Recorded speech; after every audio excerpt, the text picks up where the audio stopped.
Assalamualaikum warahmatullahi wabarakatuh.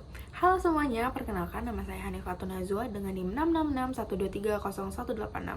Pada kesempatan kali ini saya akan mempresentasikan materi mengenai Governance Arrangements Matrix Will and Rose Mobile JKN. Welcome to the session Mobile JKN. Yang pertama, Introduction. What is Mobile JKN? Mobile JKN adalah aplikasi resmi BPJS Kesehatan yang memudahkan peserta JKN KIS dalam mengakses layanan kesehatan digital seperti cek kesehatan, pendaftaran online, perubahan data, informasi tagihan, serta layanan di fasilitas kesehatan. Kemudian di sini ada fitur-fitur Mobile JKN. Lanjut, what Mobile JKN? IT Principles. TI mendukung layanan BPJS yang inklusif, aman, efisien, dan mudah digunakan. IT Infrastruktur, BPJS gunakan cloud dan data center nasional untuk layanan JKN yang andal dan selalu tersedia. Kemudian IT Arsitektur, arsitektur terbuka dan API memungkinkan integrasi dan pengembangan fitur yang fleksibel. Business Application, fitur aplikasi fokus pada kebutuhan peserta dan terus diperbarui sesuai masukan. Kemudian, IT Investment, investasi difokuskan pada sistem prioritas seperti keamanan data dan kapasitas layanan. Kemudian lanjut tabel how. Di sini ada what, who, IT Principles, inputnya dari Business Monarchy, Direksi BPJS Kesehatan, dan Dewan Pengawas. Kemudian di discussion, yaitu Direksi BPJS Kesehatan. Kemudian di IT Investment, decisionnya Direksi BPJS Kesehatan. Kemudian IT Monarchy, pada IT Arsitektur, inputnya divisi TI, discussionnya itu divisi TI dan CEO BPJS. Kemudian pada IT Infrastruktur strategis, inputnya divisi TI, kemudian decisionnya divisi TI. Kemudian IT Investment, inputnya divisi TI dan CEO BPJS, kemudian decisionnya divisi TI. Kemudian pada Federal, IT Principles, pada inputnya divisi perencanaan strategis. Kemudian di Business Application Needs, inputnya cabang BPJS daerah. Kemudian di Duopoly, ini ada Business Application Needs, yaitu decisionnya divisi TI dan unit layanan.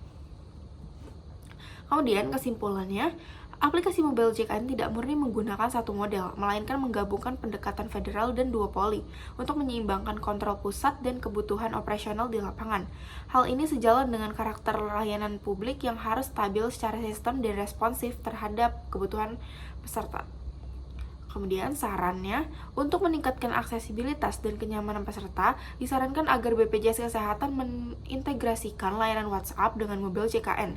WhatsApp dapat digunakan sebagai kanal tambahan untuk informasi cepat seperti status kepesertaan, notifikasi antrean, dan pengingat jadwal, sehingga memperluas jangkauan layanan dan mendukung pelayanan publik yang lebih responsif dan mudah diakses. Mungkin segitu saja materi yang bisa saya jelaskan. Terima kasih. Wassalamualaikum warahmatullahi wabarakatuh. Baik, kemudian kita lanjut kepada PPT yang kedua, yaitu tentang artikel The Future IT Governance Reshaping Future Public Management yang ditulis oleh Bu Ayuning Budiati. Pada isi artikel, The Future IT Governance Reshaping Future Public Management. Yang pertama, artikel membahas pentingnya IT governance dalam memperkuat tata kelola pemerintahan masa depan. Yang kedua, transformasi digital harus dibarengi dengan governance yang baik agar efektif dan berkelanjutan. Yang ketiga, tantangan utama, literasi digital rendah, regulasi terfragmentasi, dan komitmen politik minim. Yang keempat, solusinya, kolaborasi multi-aktor antar pemerintah, masyarakat, swasta, dan akademisi. Kemudian, what? Artikel ini membahas tentang pentingnya peningkatan tata kelola teknologi informasi atau IT governance dalam rangka memperbaiki manajemen publik di masa depan, khususnya dalam konteks Indonesia. Artikel menyoroti tantangan seperti spam, hacking, dan isu keamanan data serta perlunya pendekatan baru dalam pengelolaan kebijakan publik baik di dunia nyata maupun dunia virtual. Why? Peningkatan tata kelola TI diperlukan karena Yang pertama, terjadinya berbagai serangan siber atau misalnya peretasan email Presiden Indonesia oleh Australia. Yang kedua, lemahnya sistem privasi dan keamanan informasi dalam implementasi e-government di Indonesia. Yang ketiga, kebutuhan untuk memastikan transparansi, akuntabilitas, dan efisiensi dalam pelayanan publik melalui TI. Kemudian, WHO. Yang pertama, penulis yaitu Ayuning Budiati dari Fakultas Ilmu Sosial dan Ilmu Politik Universitas Sultan Ageng Tirtayasa. Yang kedua, target pembaca, akademisi, praktisi kebijakan publik, pemerintah pusat atau daerah, serta pemangku kepentingan dalam tata kelola TI. Yang ketiga, pelaksana kebijakan TI, pemerintah Indonesia, termasuk kementerian atau lembaga terkait, serta sektor swasta melalui kemitraan publik swasta. Kemudian, where. Fokus pembahasan adalah di Indonesia, namun dengan referensi kasus dengan pemikiran internasional, termasuk konsep yang dibahas oleh Schmidt dan Cohen 2013 serta panduan OECD. Kemudian when. Artikel ini ditulis dan dipublikasikan pada tahun 2014 dalam Konferensi International Conference on Public Management atau ICPM 2014 dengan konteks relevan saat meningkatnya penggunaan TI dalam pemerintahan sejak diterapkannya Instruksi Presiden Nomor 13 Tahun 2003 tentang e-government. Kemudian how. Yang pertama, lebih banyak kontrol. Negara harus mengatur aktivitas virtual masyarakat dan aktivitas fisik pemerintahan secara seimbang. Yang kedua, kebijakan ganda. Negara harus menyusun dan menjalankan 2 kebijakan luar negeri dan 2 kebijakan domestik, masing-masing untuk dunia fisik dan dunia virtual. Yang ketiga, investasi lebih dalam privasi dan keamanan. Pemerintah harus lebih fokus dan berani mengalokasikan biaya untuk menjaga privasi dan keamanan TI, termasuk menjalin kemitraan publik swasta.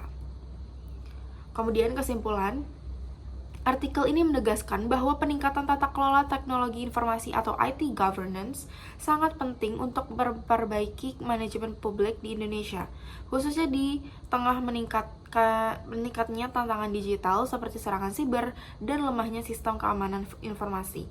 Penulis Ayuning Budiati menyoroti perlunya pendekatan kebijakan yang adaptif dan inovatif dalam menghadapi era digital dengan menyeimbangkan pengelolaan dunia nyata dan dunia virtual. Pemerintah dituntut untuk memperkuat regulasi, menyusun kebijakan ganda atau fisik dan virtual, serta berinvestasi lebih besar dalam aspek privasi dan keamanan TI.